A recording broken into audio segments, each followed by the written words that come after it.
بسم اللہ الرحمن الرحیم۔ آج 4 مئی ہے اور آج کا دن بر صغیر پاکستان و ہند کی تاریخ میں بہت اہمیت کا حامل ہے اور ہماری نئی نسل بدقسمتی سے اس سے آگاہ نہیں ہے۔ ہمارے بچپن میں مجھے یاد ہے کہ ایک میجر ابراہیم صاحب ہوا کرتے تھے جو کہتے تھے کہ میرا تعلق سلطان ٹیپو کی فیملی سے ہے، اور وہ لازمی ہر اخبار میں ان کا ایک آرٹیکل آتا تھا اور سلطان ٹیپو کی شخصیت کے بارے میں آگاہی حاصل ہو جاتی تھی۔ جو اقبال کو پڑھتے ہیں اور وہ تو جانتے ہیں کہ اقبال کتنی محبت کرتے تھے سلطان ٹیپو سے۔ مختصر سا بتاؤں گا کہ سلطان ٹیپو، اگر آپ نے اقبال کا جو مرد مومن ہے اس کو مجسم حالت میں دیکھنا ہو، جو اقبال کا تصور ہے وہ مرد مومن کا وہ سلطان ٹیپو پہ جو ہے وہ مکمل ہے۔ مجسم جو مرد مومن ہیں علامہ اقبال کے، وہ سلطان فتح علی ٹیپو ہیں۔ 4 مئی 1799 آج ہی کی شام سرنگا پٹم میں دریائے کاویری جو تھا وہ بہت زیادہ تیزی سے بہہ رہا تھا، اس میں طوفان اور طغیانی آئی ہوئی تھی اور غداروں کے ہاتھوں سلطان ٹیپو کو شکست ہوئی تھی۔ اس وقت ان کے معتمد نے کہا کہ آپ یہاں سے قلعے سے نکل جائیں۔ جیسے آپ جانتے ہیں کہ ایک مخصوص راستہ ہوتا ہے، تو سلطان نے فرمایا تھا جو تاریخ کا حصہ بن گیا ہے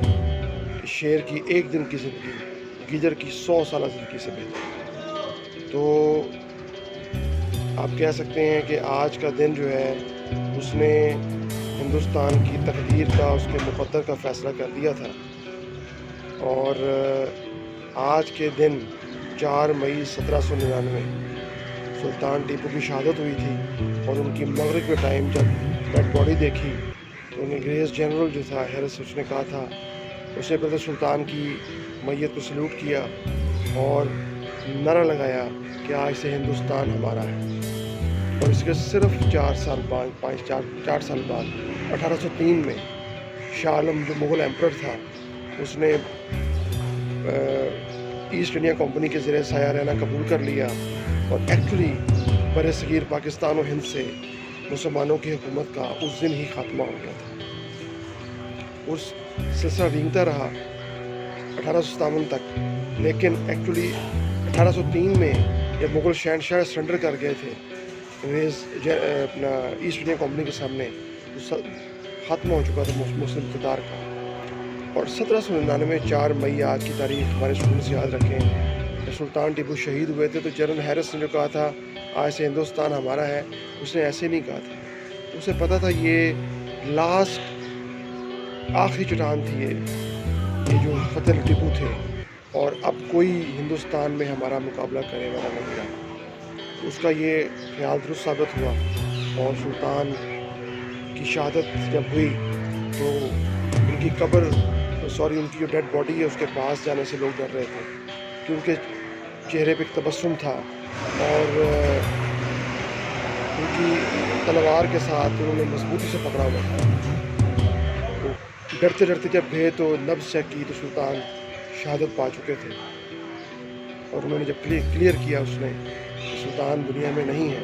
تو پھر جنرل ہیرس نے یہ کہا تھا۔ اور علامہ اقبال نے غالباً 1929 میں حاضری دی سلطان معظم کے